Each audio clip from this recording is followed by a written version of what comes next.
Welcome to In Response, interviews with intriguing internalizers. My name's Mia Park, and I have the honor of introducing my Tai Chi teacher, Patrick Kelly. He is my Tai Chi teacher and is a longtime Tai Chi and spiritual teacher. Patrick was born and raised in New Zealand, but has studied all over the world and has students internationally. So I live in Chicago, Illinois, and study with students of Patrick there. However, I've also traveled to China and Europe to study with Patrick because he has schools and students there. Patrick has a couple books out. One that I highly recommend is called Infinite Tao because that gives you a lot of insight to Patrick's personal journey, looking for really solid, valid teachers and teachings. So if you want to learn more about Patrick, the person, and his journey, I recommend that book. But here you are live and in person. Hello. Yeah. So is there anything else you'd like people to know about you? No, you've pretty well summed it up, I think. Okay, cool. There's not very much it needs to be known. I think the questions will reveal more. Just ask away. Great. So can you help us understand what the outside world is for you, what that looks like for you? The outside world, well, I think of the whole earth as one, and I try to move freely over the earth. That's why I've got students everywhere, students in America, students in... I travel wherever I can, and I think of the earth as one place, and I try to not get caught by the borders of the countries and the governments insisting that they have individual countries and so on. I don't especially believe in nationalism, and that you should be proud of your country or something else. I think you should be proud of the whole earth. And I think it's good when people can move freely over the whole earth. That's how it should really be. The earth's one place. That's my outside world. Do you consider the earth as a living organism? In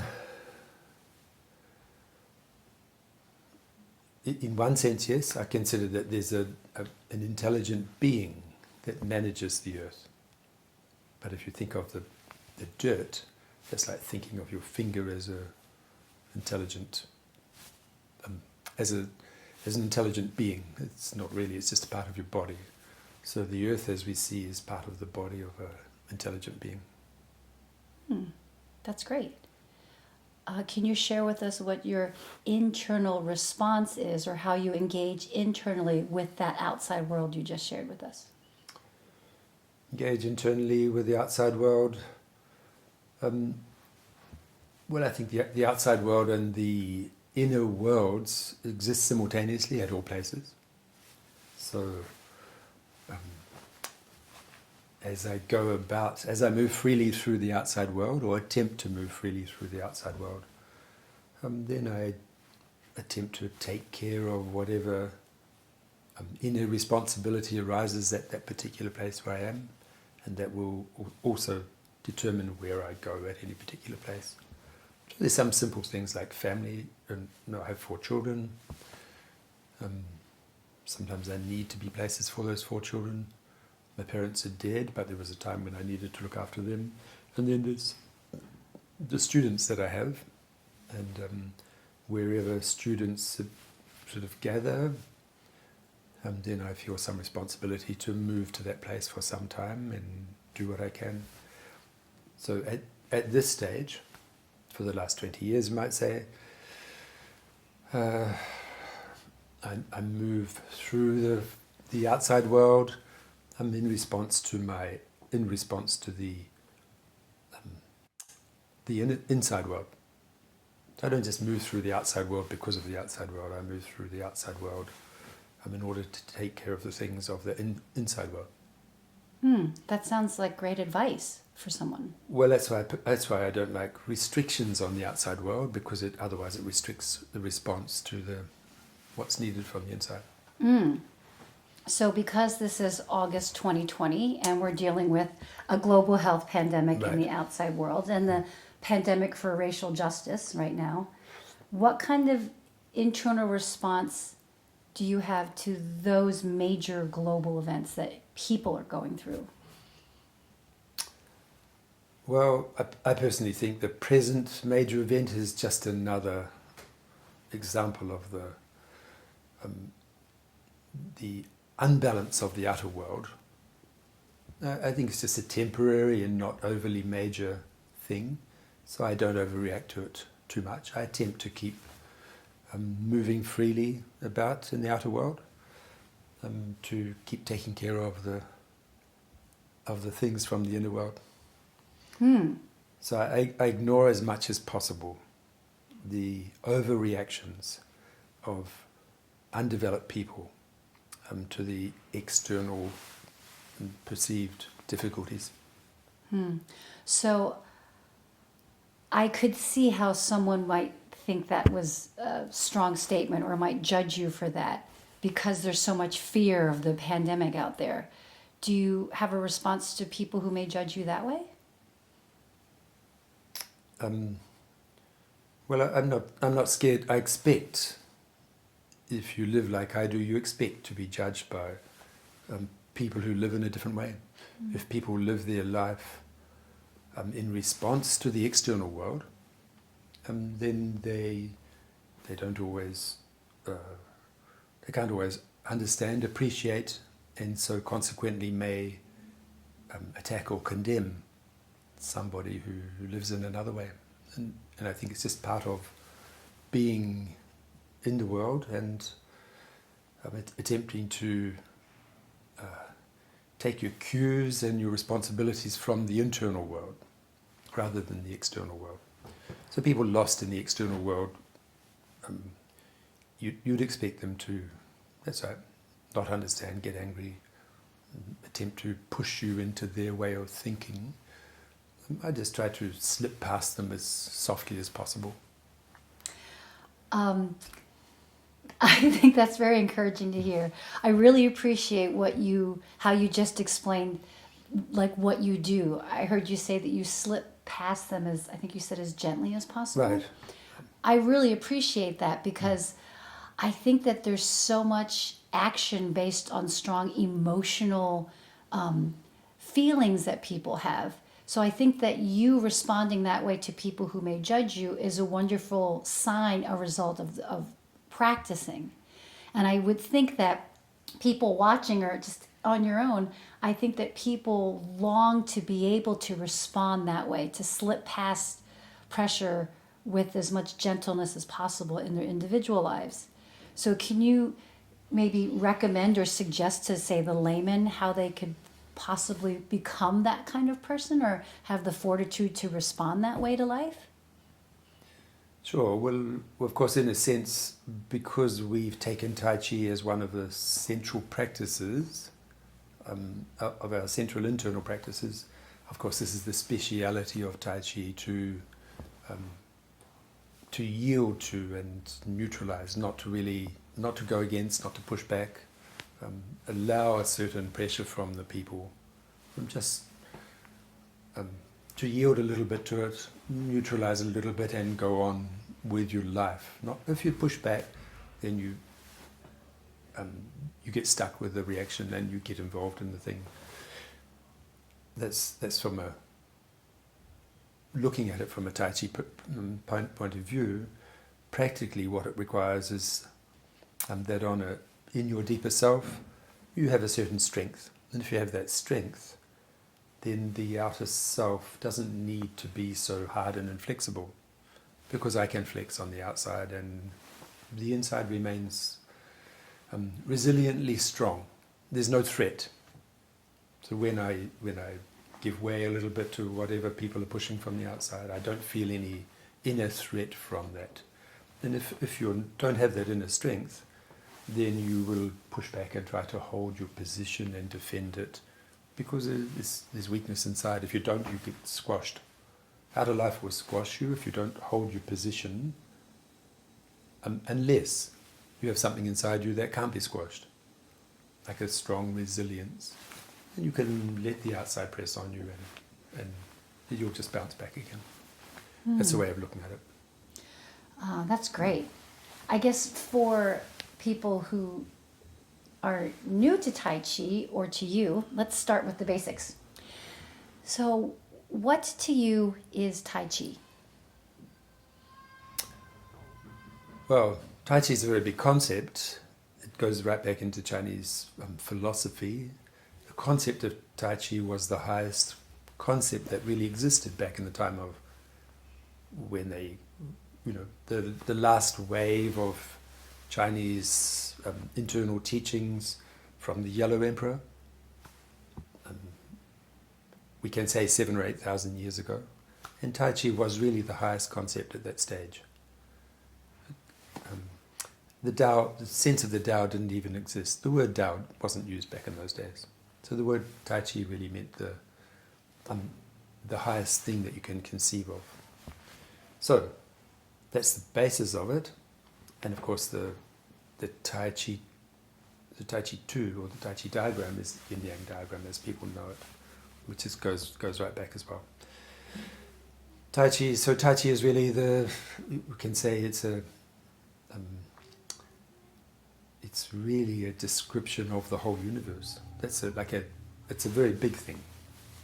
And then it was given to the more defined sort of art, the art of Tai Chi, only, we don't know how long ago, between 750 and 150 years ago. Nobody knows exactly when. There's records of it being given to Yang Lu Chan in the Emperor's Palace, maybe 150 years ago, 130 years ago. That's a little bit of the history. Just to take it from another point of view, Tai Chi as people know it is really a part of the system for internal development, just like yoga is a part of system for internal development. That's why it was created. It came out of the Daoist temples. It wasn't just created as a martial art.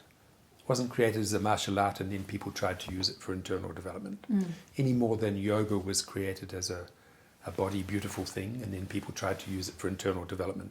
It's exactly the same. There's no question that yoga came from a very high place and it was intended for internal development.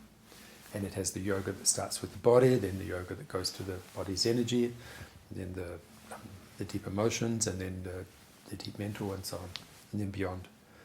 And that's the clear path of yoga. No one says yoga started as a health and beauty, and then they tried to make a spiritual path out of it. Some people say that about Tai Chi, but it's not true. It started in the same way as yoga. That's to say, it was a part of the internal development of the Taoists. And then, just like the majority of people now take yoga as something for the body, a little bit of the mind, it's really lost its true connection. The same with Tai Chi. A lot of people have just taken it as a little bit of health or some self-defense. But that was not its original intention. So what makes the system that you teach different than the other Tai Chi systems you just explained that have lost their path? Well, the big difference, of course, is in the motive for doing it.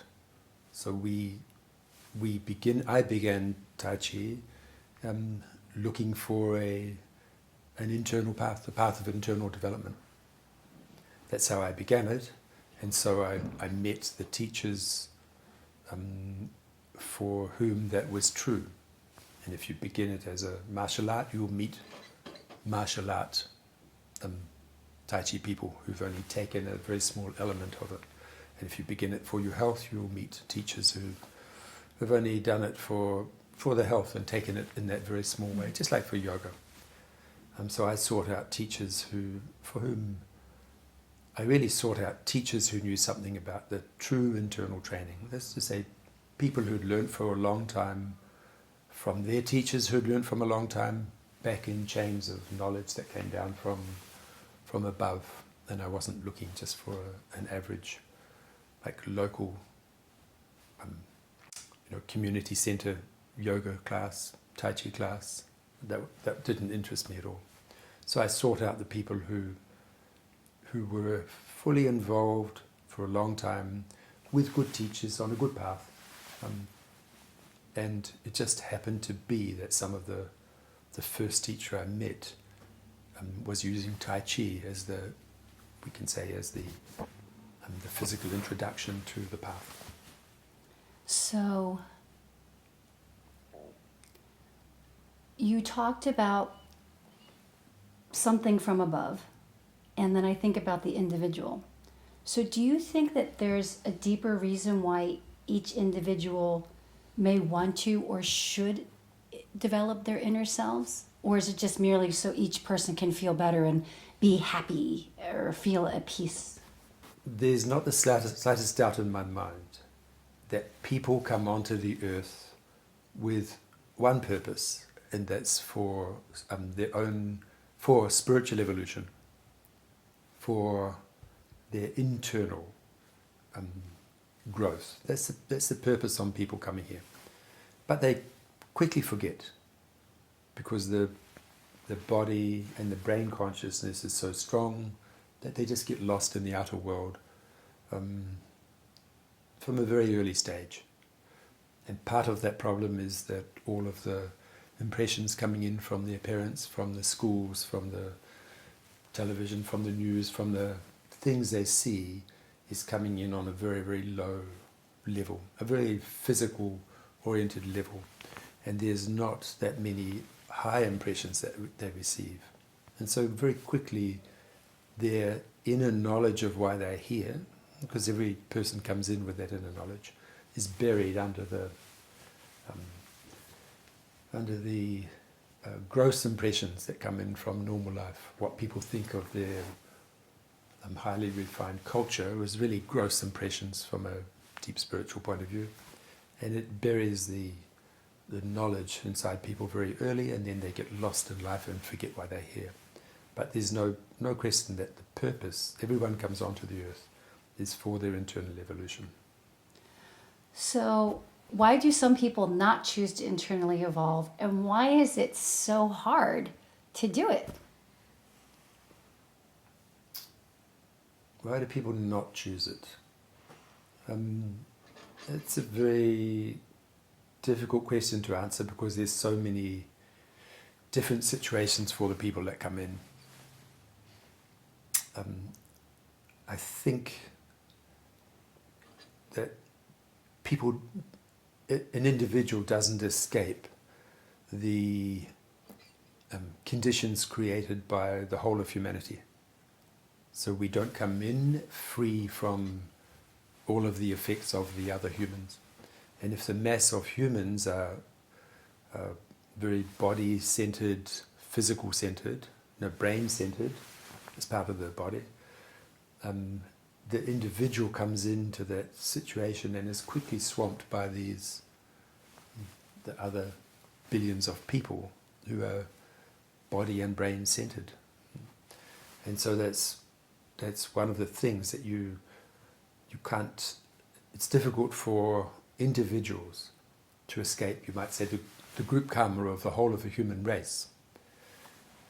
And so, although the whole human race is being slowly raised up, it's a very, very, very slow process. And for one individual to try to accelerate themselves out of that and evolve themselves in this life, they have to go against the mass of undeveloped people who aren't making that attempt, who are only being evolved slowly and unconsciously. So in a sense, you have to break free of the group energy condition, the group karma, if you like to put it that way. So I feel like there are words that can describe what you're talking about that have slightly different meanings, that are very popular in other paradigms. Words like faith, love, healing. I hear those words describing self-development, and I'm wondering why those words are not used in our Tai Chi system. Well, I mean, there is a whole there are internal worlds existing simultaneously with the external worlds, and when the brain consciousness attempts to describe or ascribe to these internal worlds certain words, certain ideas, certain conditions, it's not the exact truth. So these words are not the exact truth. It's the brain consciousness of people attempting to describe it from an external point of view. So faith comes across as you in your brain consciousness have to sort of like believe that there's something beyond that, something that's helping you and so on. That's looking at it from the outside. This is really, it's really the unconscious evolution of humanity that's a part of. Because the conscious humanity is, you need to penetrate with your mind into the inner levels. And then you don't have faith on what is there. You know what's there. Mm-hmm. So the faith is a belief from the external on the internal. And that can help people, but it's a part of the unconscious evolution, not the direct conscious evolution that's necessary for individuals to raise themselves quickly up. And so love is something similar. It's a similar type of thing. It's trying to define or do something with the outer mind that's presumed to be like the condition that actually exists on an inner level. So if you were to take yourself into the inner levels on one, to some degree or other, then the interconnectedness of people, for example, the interconnectedness of people or certain groups of people would become very clear. And just like a mother has like instinctive love for their children, then when you felt that interconnectedness, there would be a natural similar thing on that level. So it's not something that you think about from the outside and try to create love or imagine love on something. It's something that would be instinctively obvious and felt if you were in on that level.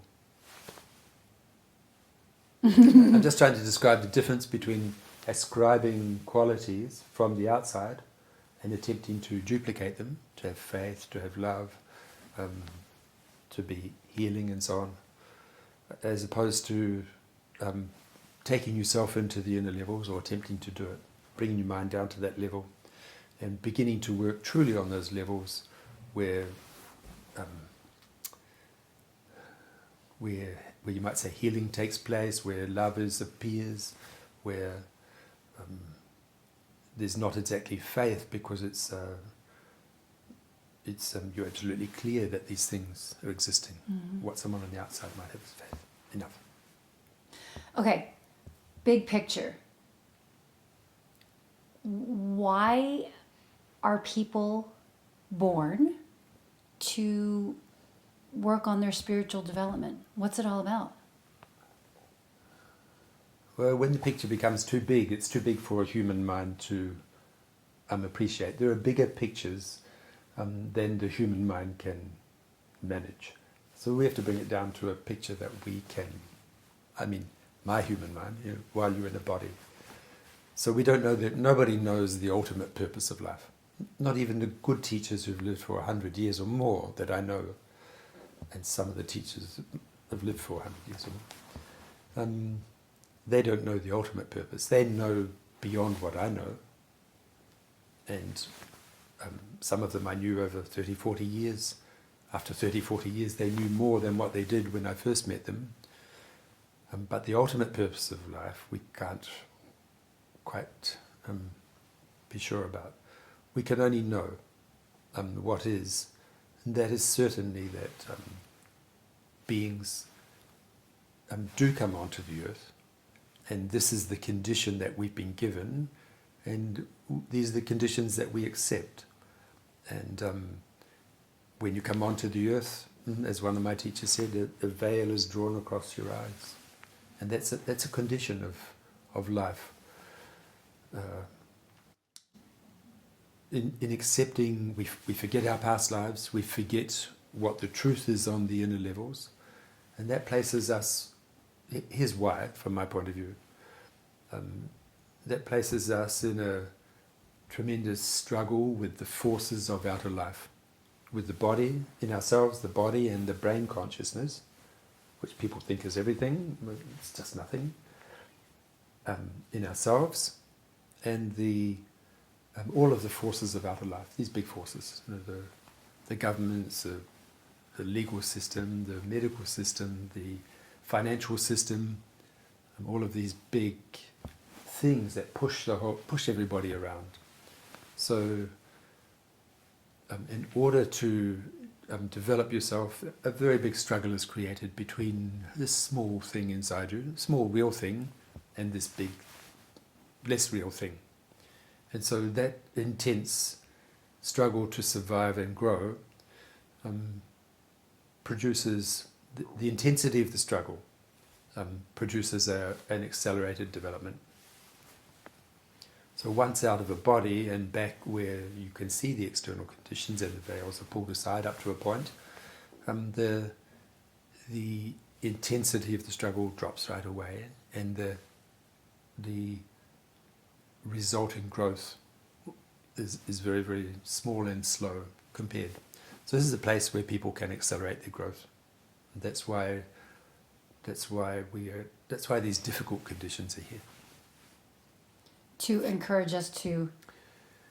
It's a place of struggle. And we need that struggle to develop. A bigger struggle causes a bigger growth, that's right.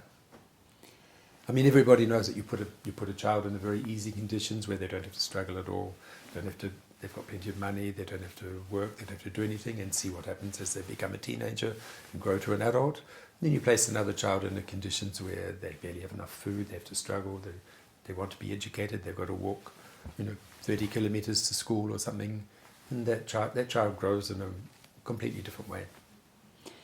So do you think that there is good and evil, or better and worse? Right and wrong? 100% yes. What's evil then? Okay, what is evil? There's a wrong concept that if you're developing yourself spiritually, you take on a sort of an equanimity where everything you see is equal, and that's a absolutely false thing. That's something from the outside, like the brain consciousness projects this idea that imagines that that's what it's like. In a sense, it's almost the opposite. So, what is evil? Actually, it's very easy to say. In us, there is a very high part of us, our spirit, you can call it, the higher self, whatever you like to say, the real I. Any of these things will do. And it only has a very delicate connection into us and is quite a small influence. But everybody can access that one to some degree. And it won't be able to run your whole life because the external is too strong. So whatever is in harmony with that very delicate, very high thing inside yourself, whatever is in harmony with it and helps it to establish and grow, is good. And whatever is not in harmony with it and blocks its growth is bad. So can an individual be evil, or is whatever is blocking them evil? Individual be evil.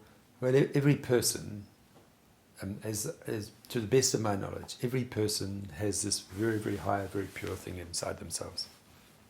So if you take that as the person, then no person is evil. But then they have layers on that, and there may be some of these layers may be blocking and going against that very high thing in themselves. Some of the intermediate layers, we'll take the body and the brain as the most external layer. The body and the brain may be working doing exactly the opposite of what this internal part needs, you might say. What's maybe completely out of harmony. And if it goes too far out of harmony, you're murdering, raping, whatever, then it's obviously, we can call it evil. I think that people ultimately want there to be peace and love and happiness and harmony, but individuals and collectives make so many decisions that are in that opposite direction. And then we have a penal system to punish the evil people or bad people, to try to rehabilitate them. And I don't really see those superficial systems working. There's no punishment from the inside, as I understand it. The punishment is like an external thing that people have placed on it, where the legal system punishes people. People don't get punished. In fact, they receive when you go against your own internal part,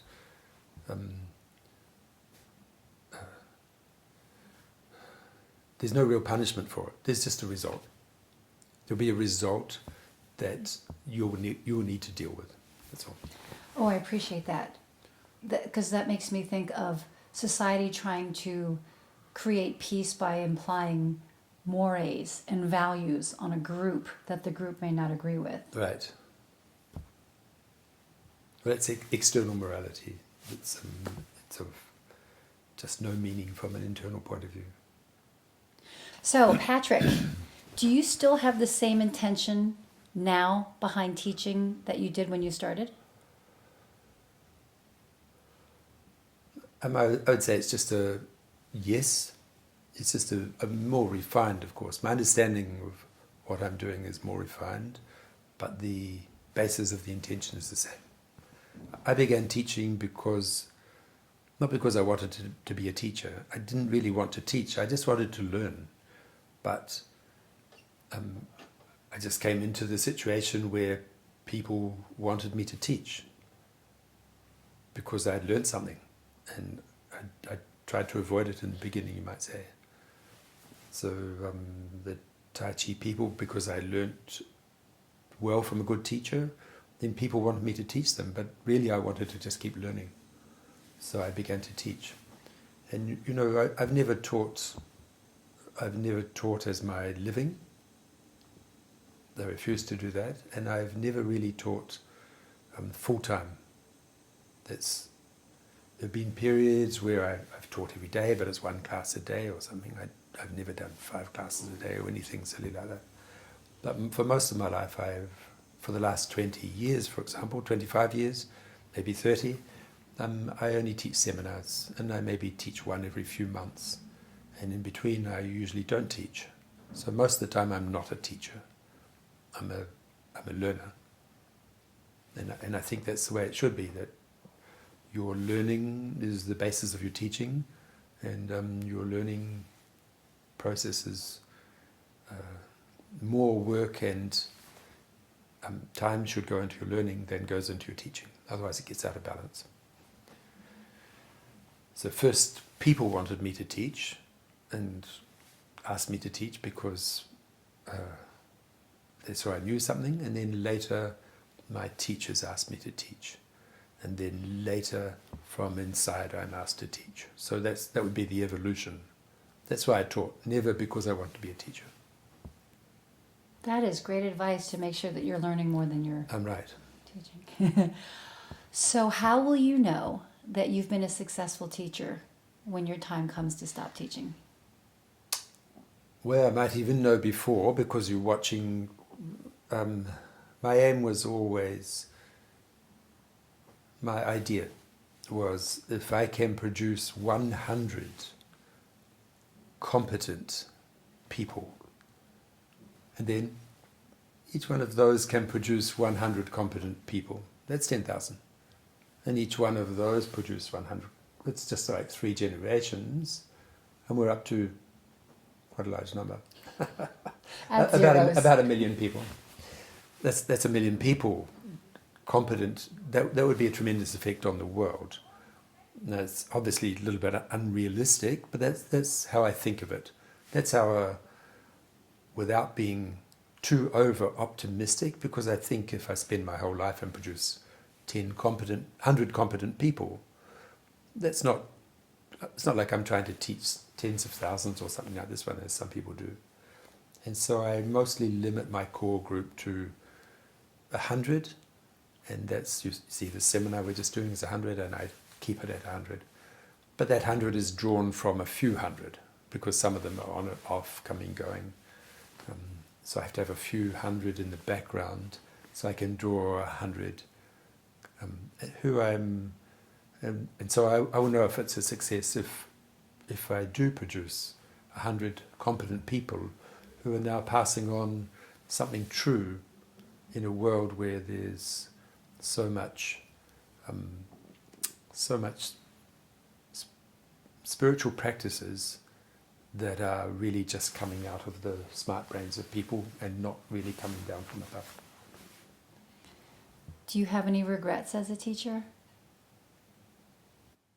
I don't have any significant regrets. No. I'm just trying to think if I do. Nothing comes to mind. That's great. Oh, I mean, I can say at every stage I look at what I'm doing, and it always feels not as well done as I would like, not as much energy as I would like to put into it, not as close to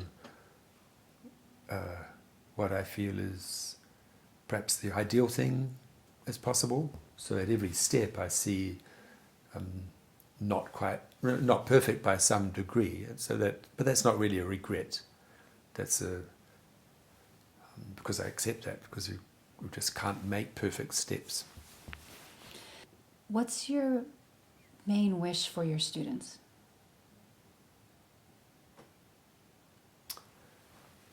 I think we could say my main wish for my students, of course, is to grow internally. And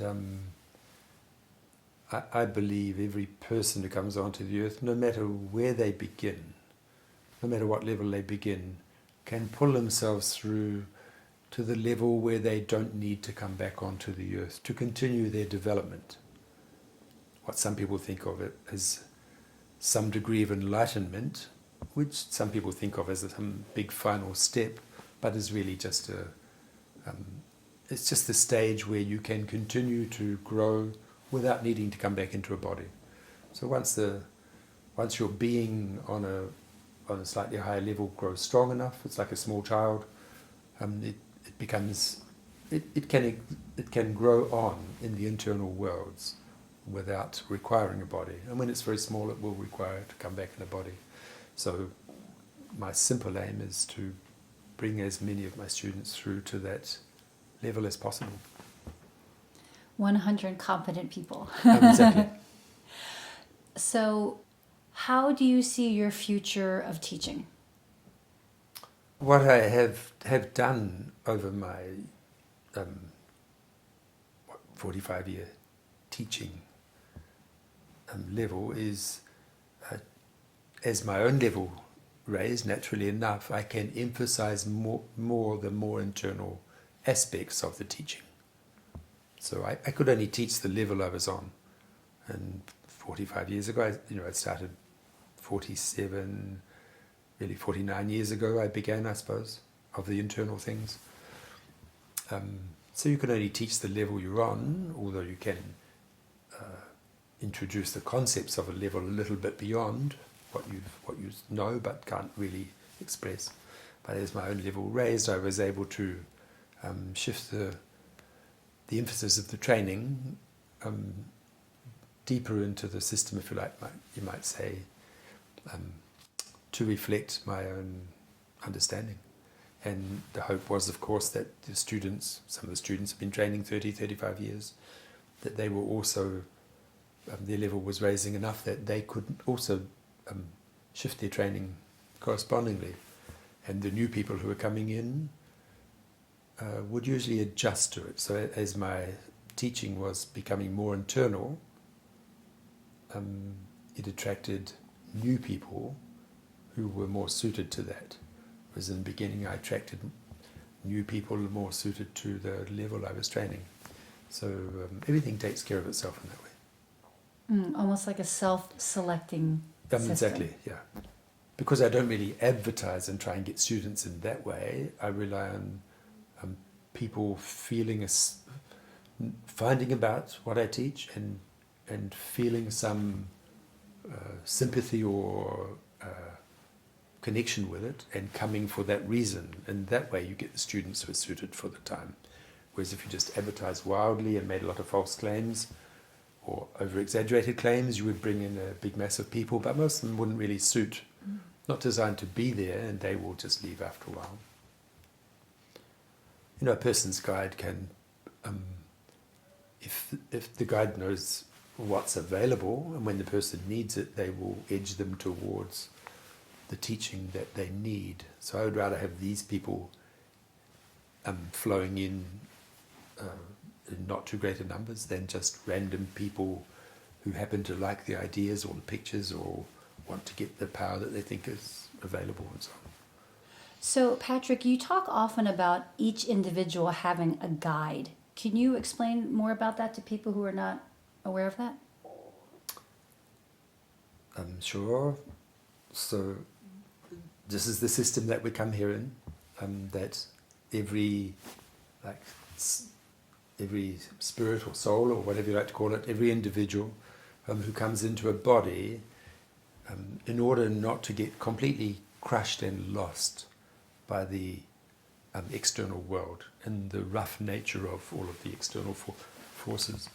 They are accompanied by some individual who has already raised themselves to a certain level, raised themselves just to the level where they don't have to come back in a body.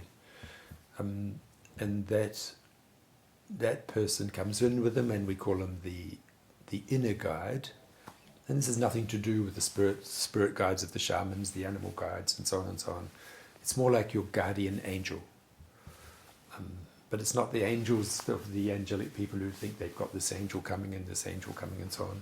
It's really just somebody who's raised themselves up to the level of the third initiation, who's centered on the celestial or the deep mental level, who doesn't need to come back in the body, but certainly hasn't completed their development. And they accompany a person in, and they maintain the connection. So they serve both as a guide and a guard. Saying guard. A guard, yes, they guard the person. Because otherwise the person can get lost in a very complex, in the complex lower levels of the world. So the guide maintains the connection between the person's very highest part that we talked about. You know, what the person is really, the true self, and the outer self that's now expressing itself in the world. Otherwise, this connection is too tenuous, and it will be crushed and blocked by the roughness of the external world, and the person can get lost, sort of like a lost soul or something. So the guide maintains that connection, and also guards the person from the forces on each of the levels that are not directly helping the person evolve. So if a person has made decisions in their lives to harm other people or do very egregious acts, is their guide still hanging in there trying to protect them? The guide's always there, and whenever you choose to do something, make an effort, the guide can guide that effort. But they can't just do things to you, so you have to do something. So they're like in a passive situation, where if you choose to go somewhere, they can maybe guide you to find something a little bit better in that place. But they won't force you to go to another place or something, because that's imposing on the free will of the person. So they have a gentle influence on people, and they're basically trying to influence people towards the things that will cause the inner growth and strengthen the connection with your deep self. Well, I think the system is built up in a great way where everybody has so much support available to them. And I just hope that people can connect with themselves and their guide, because it seems like we have so much opportunity for self-development. The chances are all around us, and we're so supported. I mean, you've been so kind to make you have several websites that are packed with helpful information. You're doing this interview, you hold these seminars, you've got many teachers that are teaching. So I feel like, well, thank you for setting the system up, and that it's so available to so many people, and for translating these like super, esoteric or interesting and profound concepts, and you make them so relatable that we can watch this on a video and dial into what you're saying. So thank you. You're welcome. For the layperson who doesn't have a spiritual practice, who wants to begin self-development, how would you recommend they start? Well, I would recommend that they do some research. That they don't just go blindly find a local person who claims to be some sort of teacher. In my time, when I began, there was no internet, didn't exist, but there were libraries. So I went to the libraries and I looked for the good books on these things, and I read everything I could. So I had some sort of knowledge, and then I knew I had to find a teacher who really knew something.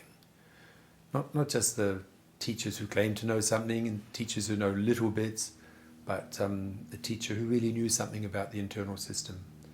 And I didn't care whether they were a Zen Buddhist or a Sufi or a Daoist or nothing, or some religion or not a religion.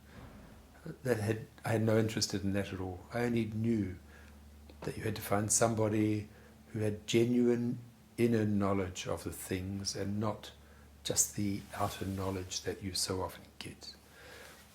And of course, most of the books you find are just people with the outer knowledge. They don't really have the depth of long training with good teachers in a good tradition, and they've really found something.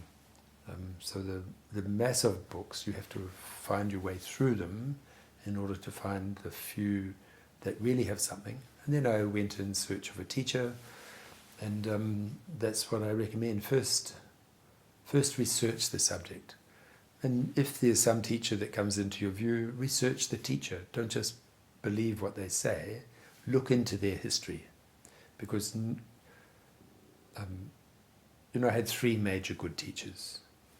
And each one of them had a lifetime history of learning from other good teachers.